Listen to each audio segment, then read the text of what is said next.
எதிர்க்கட்சித் தலைவர் உதயநிதி ஸ்டாலின் தற்போது கைது செய்யப்பட்டு விசாரணைக்காக தஞ்சாவூர் அழைத்து செல்லப்பட்டு வருகிறார். இது குறித்த கூடுதல் விவரங்களோடு செய்தியாளர் ராஜகுமரன் இணைப்புள்ளார்.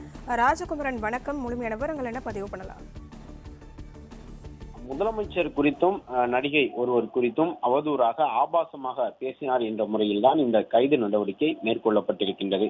அதே நேரம் ரிமாண்ட் செய்து அவர் மீது நடவடிக்கை எடுப்பதற்கான எண்ணம் தங்களுக்கு இல்லை என்பதை தமிழக அரசு இன்றைக்கு நீதிமன்றத்திலே தெரிவித்திருக்கின்றது. எனவே அவர் இன்றைக்கு விசாரணைக்கு பிறகு விடுவிக்கப்பட்டு விடுவார் என்ற தகவலையும் நீதிமன்றத்திலே தமிழக அரசினுடைய தலைமை வழக்கறிஞர் சொல்லி இருக்கின்றார்.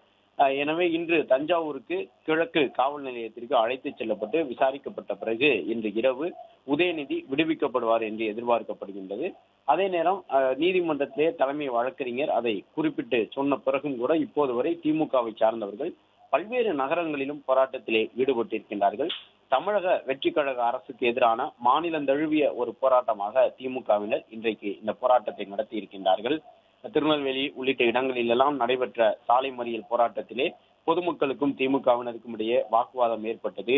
பல இடங்களிலே திமுகவினர் சாலை மறியலில் ஈடுபட முயன்றதும் அவர்களை காவல்துறையினர் அப்புறப்படுத்துவதும் தொடர்ந்து வந்தது. இந்த நிலையில்தான் இப்பொழுது தொடர்ந்து பயணம் மேற்கொண்டிருக்கின்றார்கள். உதயநிதி ஸ்டாலினை தஞ்சாவூர் கிழக்கு காவல் நிலையத்திற்கு அழைத்து சென்று அங்கு விசாரணை மேற்கொள்ள திட்டமிடப்பட்டிருக்கக்கூடிய நிலையில் விக்கிரவாண்டியை கடந்து உதயநிதியை அழைத்து செல்லக்கூடிய அந்த வாகனம் சென்று கொண்டிருக்கின்றது. விழுப்புரத்தை அவர்கள் நெருங்கி இருக்கின்றார்கள். இன்று மாலை கிட்டத்தட்ட ஒரு 6 மணி அளவில் அவர் தஞ்சாவூரை சென்றடைந்த பிறகு அவரிடம் விசாரணை தொடங்கும் என்று எதிர்பார்க்கப்படுகின்றது. அவரை ரிமாண்ட் செய்யும் எண்ணம் இல்லை என்றாலும் கூட பல கேள்விகள் எழுப்பப்பட்டு அதற்கு உதயநிதியிடமிருந்து விளக்கம் பெறப்படும். ஏனென்றால் முதலமைச்சர் பற்றிய ஒரு அவதூறான கருத்தை அருவருப்பான முறையில் பேசிவிட்டார் என்பதாக குற்றச்சாட்டுகள் எல்லாம் எழுந்திருக்கின்றன.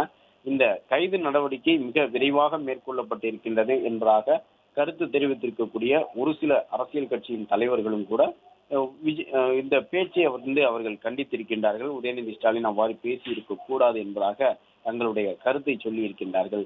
எனவே இன்றைக்கு தஞ்சைக்கு அழைத்து செல்லப்படக்கூடிய நிலையில் அந்த காவல் நிலையத்திற்கு அருகிலே இருக்கக்கூடிய சில பள்ளிக்கூடங்களுக்கு விடுமுறை அறிவிக்கப்பட்டிருக்கின்றது. பாதுகாப்பு பணிக்காக திருச்சி மத்திய மண்டலத்தினுடைய ஐஜி, அரியலூர் மாவட்டத்தினுடைய காவல் கண்காணிப்பாளர் உள்ளிட்டவர்கள் எல்லாம் தஞ்சைக்கு சென்றிருந்தார்கள் என்பதையும் பார்த்தோம். எனவே காவல்துறை பாதுகாப்பு தஞ்சையிலே கூடுதலாக வழங்கப்பட்டிருக்கின்றது. காவல்துறையினர் தொடர்ந்து பாதுகாப்பு பணியிலே ஈடுபட்டு வருகின்றார்கள்.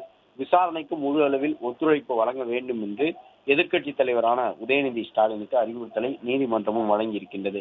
நீதிமன்றத்திலே நீதிபதி இளந்திரையன் அவர்களுக்கு முன்பாக வழக்கு விசாரணைக்கு வந்த பொழுது பெரிய அளவிலான வாதங்களுக்கான தேவை அந்த வழக்கில் எழவில்லை. ஏனென்றால் அரசு தரப்பு ரிமாண்ட் செய்யக்கூடிய எண்ணம் எங்களுக்கு இல்லை. ஒருவேளை ரிமாண்ட் செய்வதாக இருந்தால் விசாரணைக்கு பிறகு இரவு எத்தனை மணி ஆனாலும் நீதிபதிகளுடைய குடியிருப்புக்கு அழைத்து சென்று நீதிபதிக்கு முன்பாக நிற்க வைத்து அவர்களுக்கு விசாரணை காவலில் எத்தனை நாட்கள் என்பதை காவல்துறையினர் பெற்றுக் கொடுப்பார்கள். ஆனால் அது போன்ற எண்ணம் எதுவும் இல்லை என்பதை அரசு தெளிவுபடுத்தி இருக்கின்றது. இதே நேரத்திலே தற்பொழுது சென்னை தலைமைச் செயலகத்திலிருந்து முதலமைச்சரும் தன்னுடைய முகாம் இல்லத்திற்கு புறப்பட்டிருக்கின்றார் என்பதை பார்க்கின்றோம்.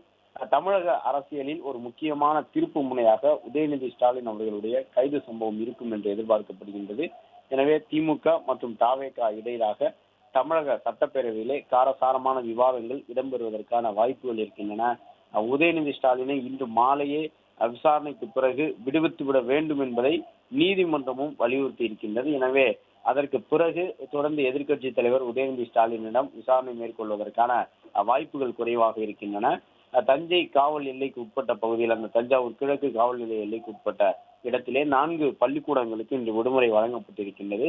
ஏற்கனவே தஞ்சாவூர் நகரத்திலே ஏராளமானவர்கள் குவிந்திருக்கின்றார்கள். திமுகவை சார்ந்தவர்கள் ஒன்று திரண்டு ஆளும் அரசுக்கு எதிரான முழக்கங்களை எழுப்பிக் கொண்டிருக்கின்றார்கள். இதேபோன்று திருவண்ணாமலை, கோயம்புத்தூர், கரூர் உள்ளிட்ட பல்வேறு இடங்களிலும் இன்றைக்கு திமுகவினர் பெரிய அளவில் போராட்டங்களை நடத்தி இருக்கின்றார்கள். ஏவா வேலு, KN நேரு உள்ளிட்ட முன்னாள் அமைச்சர்கள் பலரும் கூட தொடர்ந்து அந்த வாகனத்தை பின்தொடர்ந்து செல்கின்றார்கள். குறிப்பாக விழுப்புரம் எல்லையை நெருங்கியவுடன் பொன்முடி அவரும் சேர்ந்து கொண்டார். முன்னாள் அமைச்சர் பொன்முடியும் கூட இப்பொழுது முதலமைச்சருடைய வாகனத்தை முதலமைச்சர் தொடர்பாக அருவருப்பாக பேசியிருந்தார் என்று குற்றம் சுமத்தப்பட்டிருந்த நிலையிலே எதிர்க்கட்சி தலைவர் உதயநிதி ஸ்டாலின் கைது செய்யப்பட்டு அழைத்து செல்லப்படக்கூடிய நிலையில் தொடர்ந்து திமுகவினர் பல்வேறு இடங்களிலும் முதலமைச்சருக்கு எதிராக முழக்கங்களை எழுப்பி வருகின்றார்கள். முதலமைச்சர் மற்றும் தவேக அரசை கண்டித்து அவர்கள் போராட்டங்களில் ஈடுபட்டிருக்கின்றார்கள். திமுக கொடியோடு பல இடங்களிலே சாலை மறியலிலும் ஈடுபட்டிருக்கின்றார்கள். எதிர்க்கட்சித் தலைவர் உதயநிதி ஸ்டாலின் கைது செய்யப்பட்டு அழைத்து செல்லப்படும் நிலையில் அவருடைய வாகனத்தை திமுகவினர் பின்தொடர்ந்து செல்லுகின்றார்கள். விசாரணை நடைபெறும் என்று எதிர்பார்க்கப்படக்கூடிய தஞ்சை கிழக்கு காவல் நிலைய எல்லைக்கு உட்பட்ட பகுதியிலே ஏறக்குறைய ஒரு 4 பள்ளிக்கூடங்களுக்கு இன்றைக்கு பிற்பகலுக்கு பிறகு விடுமுறை அறிவிக்கப்பட்டிருந்தது என்பதையும் பார்த்தோம். அந்த காவல் நிலையம் அருகே உள்ள பள்ளிகளுக்கு விடுமுறை வழங்கப்பட்டு காவல்துறை பாதுகாப்பும் பலப்படுத்தப்பட்டிருக்கின்றது. திமுகவினர் பல்வேறு இடங்களில் தமிழகம் முழுவதும் போராட்டத்தில் ஈடுபட்ட நிலையிலே அவர்கள் அனைவரும் கைது செய்யப்பட்டு உடனுக்குடன் அப்புறப்படுத்தப்படுகின்றார்கள். குறிப்பாக எதிர்க்கட்சி தலைவர் அழைத்து செல்லப்படக்கூடிய அந்த வாகனத்துக்கு முன்பாக நின்று மறியலில் ஈடுபடுவதற்கு திமுகவினர் பல்வேறு இடங்களிலே முயற்சியில் ஈடுபட்டிருந்தார்கள். எதிர்க்கட்சி தலைவர் அழைத்து செல்லப்படக்கூடிய வாகனம் செல்லும் வழியிலே திமுகவினர் ஆங்காங்கு திரண்டு வாகனத்தை நிறுத்துவதற்கு முயற்சித்தார்கள். முன்னாள் அமைச்சர் பொன்முடி கூட அப்படியான ஒரு முயற்சியில ஈடுபட்டார். என்றாலும் காவல்துறையினர் உடனுக்குடன் அவர்களை அப்புறப்படுத்தி வருகின்றார்கள்.